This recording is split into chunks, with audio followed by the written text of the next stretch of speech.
E aí, mulheres, bora pro vídeo do Purim? Pro vídeo do Purim, sendo honesto sobre Jojo Golden Wind. Mano, é normal ver as pessoas falando que Golden Wind é o pior arco de Jojo. Que essa parte tem o pior vilão, o pior Jojo, a pior história. Na e eu não moral? concordo muito com isso. Na moral? Na verdade, eu não curto muito ranquear Na as moral? coisas. Eu gosto de todas as partes Vocês acham de isso? maneiras diferentes. Porque cada uma delas tem pontos fortes e negativos. Eu concordo, mano. Eu lembro quando eu... Não, mas a galera disse que é o primeiro que é o pior, mano. Eu lembro quando eu comecei a assistir, olha, o primeiro é muito ruim, teu cu.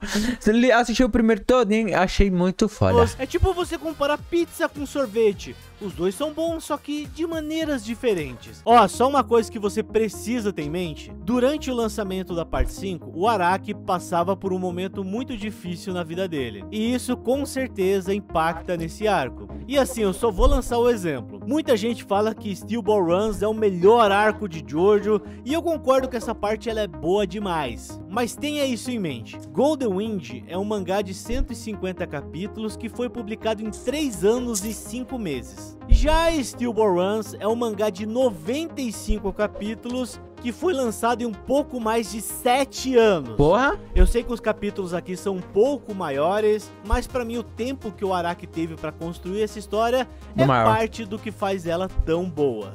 Então, por favor... Fora que também tem a evolução constante que você tem, tá ligado? Não compare os arcos de Jojo.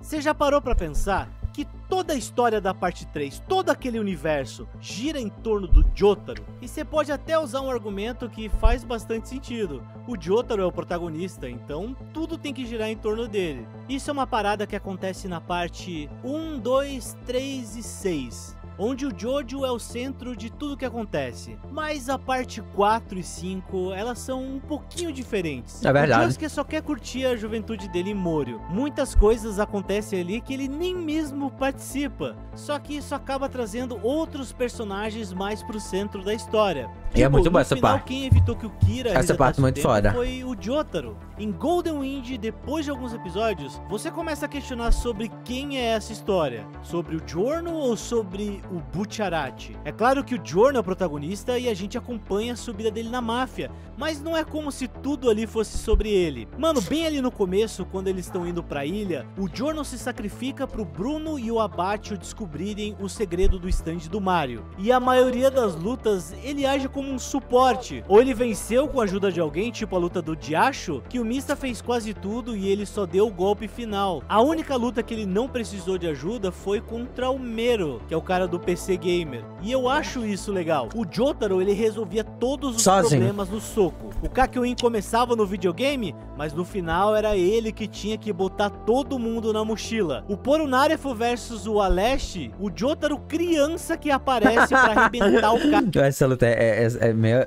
Esse episódio é perturbador. Cara no soco. O Jotaro não é o personagem que tá ali pra ser um suporte na batalha. Ele é o cara que resolve as coisas. E essa diferença entre esses dois protagonistas é justamente por causa do tema da parte 5.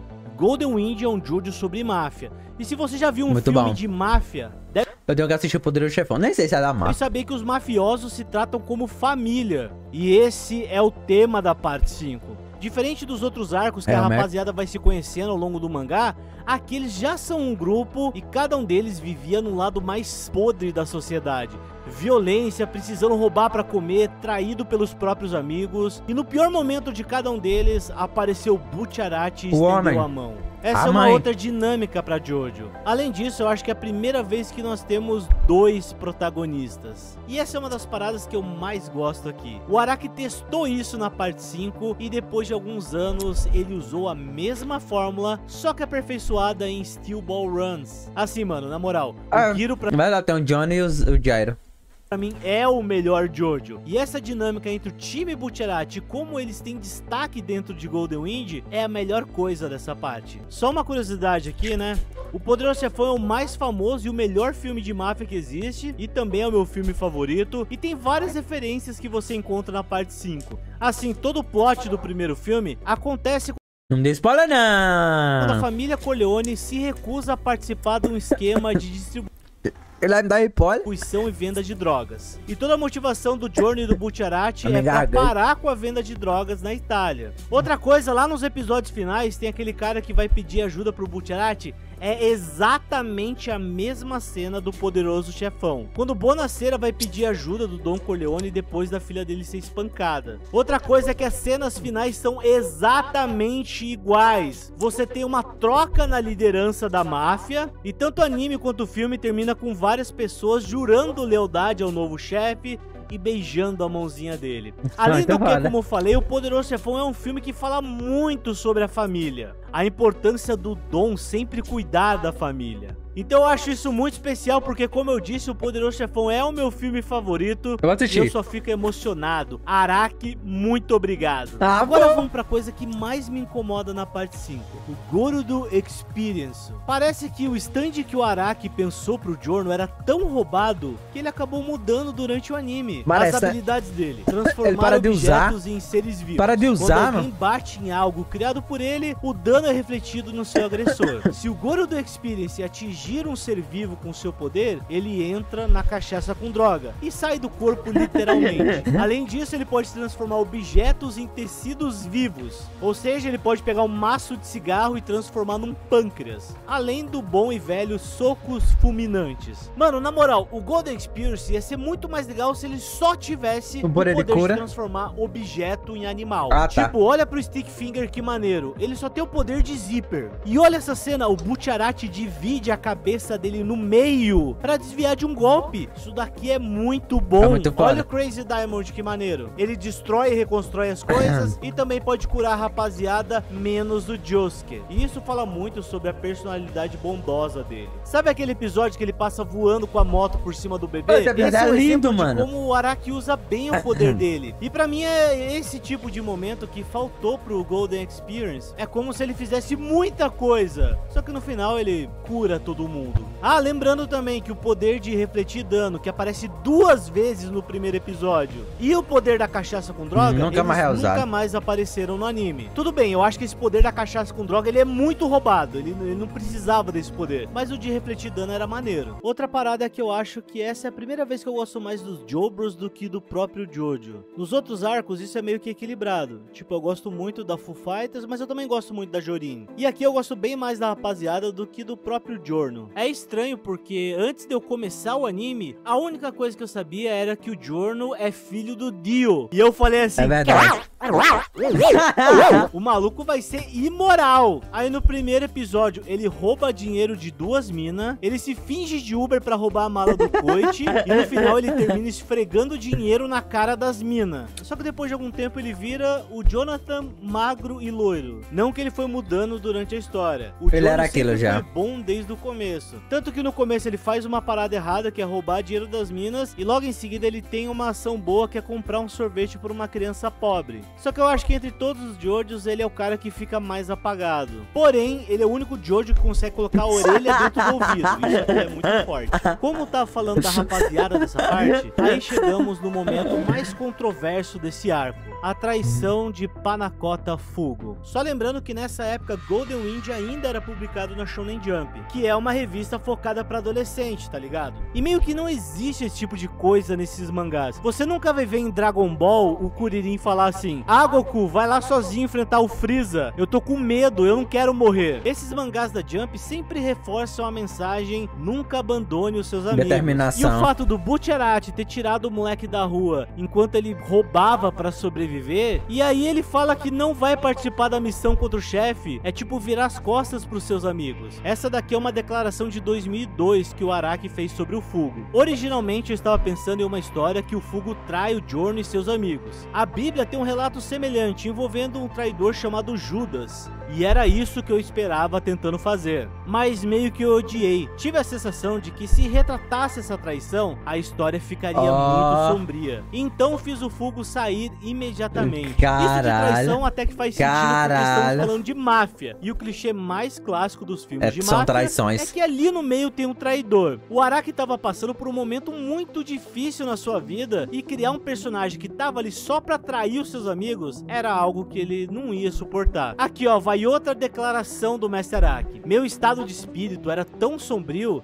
que as histórias que eu escrevi estavam se tornando cada vez mais cruéis. No meu coração, com o passar do tempo, comecei a odiar esse comportamento. E só de pensar como o Bucciarati se sentiria, o meu coração se partiu. Caralho, mano. Olha, mano, eu respeito e entendo a decisão do Araki de tirar o Fugo da história. Eu acho que não ia funcionar ele só mudar o personagem. Agora ele não é mais um traidor. Eu acho que o fato dele ter que continuar desenhando o Fugo e no fundo pensar que ele criou aquele personagem pra atrair os seus amigos ia continuar machucando ele. Existe uma light novel chamada Purple Haze Feedback que é focado no Fugo 6 meses depois do fim de Golden Wind. Mas, como não foi escrita pelo Araki, eu nunca tive curiosidade de ler. E eu acho que a Trish também foi um pouco subaproveitada. É bem triste que ela só teve uma luta e foi contra o Notorious Big, que é um stand sem nem foi uma luta, né? A Spice Girl é um stand muito maneiro, mano. Faltou uma luta dela de verdade. Eu queria ver umas coisas tipo máscara esquivando de bala, assim. Ou sei lá, ela fazer um estilingue com uma árvore. Depois do episódio do avião, eu achei que ela teria um crescimento maior na história, porque ela virou uma pessoa mais confiante. Só que eu acho que não aconteceu exatamente como eu esperava. Eu fiquei muito, mas muito feliz com a participação do Polnareff. Foi uma surpresa, deu mortal quando ele apareceu. Ok, Jojo é um mangá que tem padrões e a gente tá acostumado com eles. Por exemplo, ele tem o formato de vilão do dia. Outro padrão é que personagens antigos sempre aparecem nas partes mais recentes. O Stradzio e o Speedwagon aparecem na parte 2, o Joseph na parte 3, o Jotaro Joseph na parte 4, e no começo da parte 5 aparece o Koichi e uma micro participação do Jotaro. E aí eu falei, beleza, já tivemos as nossas participações especiais. Aí apareceu o Polnareff. Eu sempre gostei de ler, jogar ou assistir alguma coisa sem saber absolutamente nada sobre a obra. E mano, foi tão legal quando o Polnareff aparece, apesar dele estar todo escaralhado. E também foi bem triste descobrir o que aconteceu na vida dele depois de Stardust Crusaders, mas pelo menos ele terminou vivo, no corpo de uma tartaruga, sendo conselheiro da máfia. Isso é Jojo. Mas uma coisa que eu vou ter que defender é o vilão. Duas pessoas diferentes esse é pior que ele é foda. O Diabo é foda. Quando eu tava mesmo assistindo o anime pela segunda vez, eu parei pra pensar, o Doppio pode ser considerado um vilão? Ok, com certeza ele fez coisas erradas ao longo da vida. Nós estamos falando sobre mafiosos, né? Mas o Doppio tinha consciência da Trish? Ele que decidiu abandonar a mãe dela? E a luta contra o Nero é uma das mais legais da série. O Nero vencer ali significa que a história termina. Ninguém do time Bucciarati vai precisar morrer, mas isso significa que teremos outro chefe na máfia. Mas o Doppio é como qualquer outro membro da máfia recebendo ordens. Ele muito bem podia ser do grupo Bucciarati. E tipo assim, não foi ele que matou o Abatio e o Narantia. Literalmente o Narantia não foi ele, porque ele tava esbagaçado no corpo do Bucciarati. Tá bom, rapaziada, chega de passar o pano. E agora, como é que funciona essa história do pai dele? Ele é o Diávolo, filho de Deus? Ok, eu sei que Jojo é bizarro, só que os fãs conseguem ir muito mais longe. Eu acabei de ler uma teoria que o Santana é o pai do Diablo. Quando escreve uma teoria mano. dessa, tem que estar numa camisa de força numa hora dessa. Uma das coisas mais maneiras em Jojo, pra mim, sempre são as lutas finais. Porque é o momento onde as coisas mais bizarras costumam acontecer. Tipo o Dio soltando o laser do olho, a mão do Joseph voltando pra ajudar ele, o Jotaro e o Dio pulando tão alto que parece que eles estão voando, ou ele parando o tempo assim do nada, o Okuyasu voltando à vida. E aqui, sei lá, mano, eu achei que a luta ia escalar cada vez mais, e aí vira uma corrida maluca pra ver quem pega a flecha primeiro. Enfim, aí o Araki botou só o stand mais roubado do mundo. Mano, não que eu não goste dessa luta, mas o King Kurimusu foi construído como o stand mais perigoso já existente, e ele só foi esmigalhado. Eu já li uma entrevista do Araki falando que o tempo é o poder mais roubado que existe no mundo, porque todo mundo um dia vai perder pro tempo. E é por isso que os vilões de Jojo normalmente que foda, têm poderes mano. temporais. O Kira Queen e o King Kurimusu são as maneiras mais criativas de manipular o tempo. Na parte 6 eu só acho isso roubadíssimo. E é por isso que esse stand aqui ele é tão maneiro, velho. Ok, tem algumas coisas que eu não gosto na parte 5, mas isso não necessariamente é o certo. Por exemplo, muita gente reclama da personalidade do Jotaro da parte 3. E pra mim é uma das melhores coisas desse arco. Do mesmo jeito que eu acho que os stands da parte 3 são menos criativos. Mas dá pra entender porque o Araki tava entrando ainda nessa brisa. E assim, uma das cenas que eu mais gosto em Jojo é o Bucciarati e o Doppio entrando no Coliseu. Mas ele acha que é a Trish. E ele fala que tem uma casa, que ele queria que ela fosse morar lá. E mano, tipo, é muito triste, ela nunca vai saber que ele disse aquelas coisas. E esse é o Bucciarati, esse é o tema do anime. Eu sei que eu reclamei de várias coisas, mas não é como se eu odiasse o anime ou o mangá. Tipo, eu falei do Golden Experience, e mesmo assim eu acho ele um dos stands mais bonitos de Jojo. Ele é bonito, ele é bonito. bonito. é um Tier S sim. Eu só acho que ele é um pouco confuso durante a história. Mano, sério, eu gosto de Golden Wind. E pra mim não existe essa de pular alguma parte. Você não deveria ver Jojo como um filme da Marvel, que tu assiste o filme pensando na relação que ele vai ter com o próximo filme. E a coisa mais importante pra mim é que o Araki, ele não teve medo de criar algo diferente. E eu assisto Jojo é porque eu amo Jojo. E basicamente não existe nada nem minimamente parecido com Jojo. Porque ele é um conjunto de coisas tão específicas e únicas, mas isso daqui é um tema para um próximo vídeo. Muito obrigado por ter colado aí, lança um joinha e muito obrigado pra galera dos membros, mano. Valeu demais e um pãozinho a todos. O cara blow mesmo, hein? Cara, que vídeo bom, porém. Parabéns, mano. Parabéns aí pelo trabalho, mano. O vídeo ficou bom pra caralho. Na moral. Que vídeo bom. Mas é isso aí, acabamos, né? Tchau pra vocês.